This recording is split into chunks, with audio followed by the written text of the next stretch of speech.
Hey guys, it's Rick. Today is June 3rd that I'm recording this. Let's finish April reviews though. As you could tell by the thumbnail, nothing physical this last week of April. 4 titles to talk about, 3 of which I got from the local library. They were titles that I wanted to check out.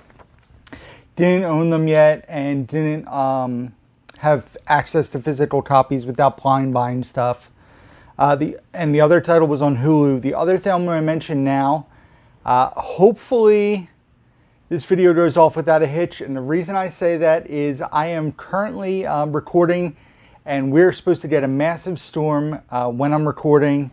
Possible tornadoes. Hopefully that's, not true. Hail. So I'm hoping the power stays on. I'm going to try to record a few videos tonight, a few videos tomorrow. So I have new content to drop for you guys because as of tomorrow, as of tomorrow, June 4th, I'll be dropping the last video I have pre-recorded. So I need to record more. So here I am. So 4 movies to talk about. Let's dive right in. The first one is a movie called Psycho Goreman. I actually heard about this on the Mega Podtastic podcast with Crazy Joe and Jacob J2H. And they had talked about this. I watched the trailer. I was like, this looks ridiculous. But part of me was really, really curious about it because of how ridiculous it really looked. I went in the movie with 0 expectations. Didn't really know a ton about it except for that, I think it's a minute or a minute and a half teaser trailer. This movie was pretty far out of my comfort zone. Very 80s B-movie horror vibes throughout. Which is not my style of film, as you know. I do enjoy the occasional horror movie, but not usually B movies or stuff older cult horror movies. But the movie's not rated, which is pretty bizarre. There's no PG-13 or R rating on it. And it's also weird because there's not a ton of bad language in this movie, but there's a ton of over-the-top gore and violence. I mean, the movie's called Psycho Goreman, but it's weird because the 2 lead characters are kids, and it's this uber violent, over the top movie, but it never takes itself seriously. So it's a bit weird. The star of this movie, in my opinion, is Nita Jose Hanna, who plays Mimi. She's the young girl in the film. She is the saving grace of this movie. She has a song that she sings and some other comedic moments with her brother, as well as Psycho Goreman, that really made me not want to rip out my eyes throughout this movie. Because other than that, the movie just did not do anything for me at all. And it was a 1.5. So will not be adding Psycho Goreman to my collection. Like I said, I got that from the library on DVD.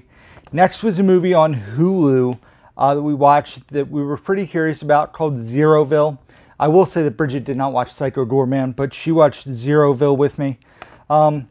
This movie has been on my watch list for a really long time, and apparently it has a bunch of delays tied to it. Apparently the movie was announced in 2011, was filmed the end of 2014, so 3 years after being announced. Is pretty bizarre. It was supposed to come out in either late 2015 or early 16, and the film kind of disappeared and came out the end of 2019. And it stars James Franco, Seth Rogen, Megan Fox. It's this bizarre look at Hollywood, old Hollywood, and James Franco plays this really weird character. 1970s Hollywood, I guess it would take place in.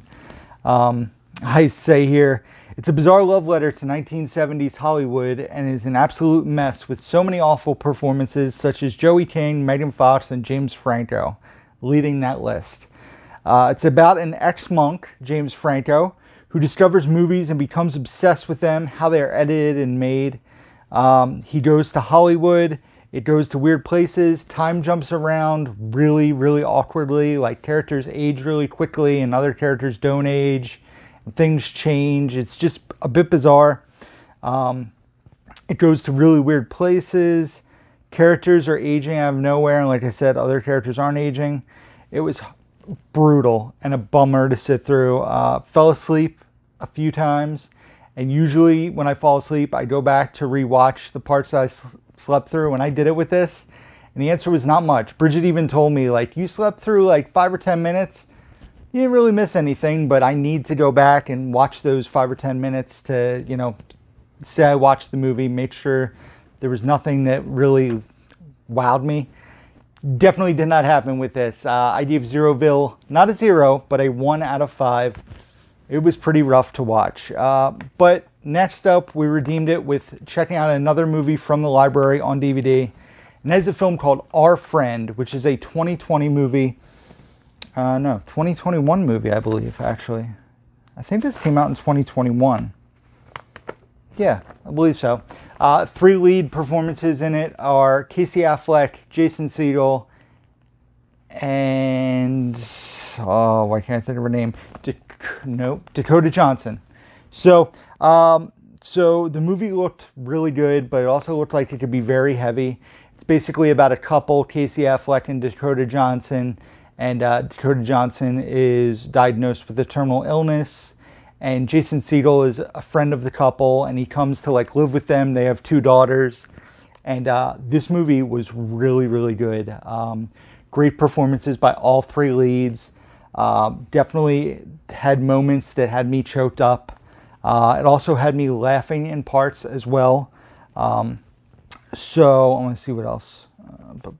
The movie does a lot of time jumping, but it makes sense the way it does it because it's showing you certain things and then going back in time to show you other things. It was never confusing at all because you could see how the story was progressing and why they did it the way they did. Time jumping in films doesn't bother me if it is done well and makes sense, and in this movie it definitely worked well. I'm a bit bummed this doesn't have a Blu-ray release. I would love to add it to my collection. It's DVD only right now. Like I said, the third act had me very emotional, personally, and this is based on a true story, and it was just a really, like, it is a heartbreaking and also heartwarming story in places. It can be very emotional if you've experienced anything like what happens in the film, and just shows the power of a good friend, someone who can be there for you at the drop of a dime, and how that person being a part of your life can help them grow and mature and realize that they're maybe not as worthless as people think they are or they believe themselves. So I don't want to spoil too much of it. I gave Our Friend a 3.5 out of 5. I highly recommend it. Like I said, it is a bit of a heavy watch, but I recommend it.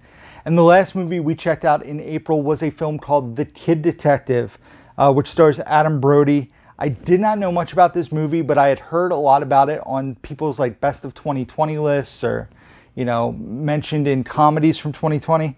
Would not say this is a comedy. Well, the first 40 minutes gives off really, really good dark comedy vibes. I actually laughed out loud in parts, but the rest of the movie switches moods like big time.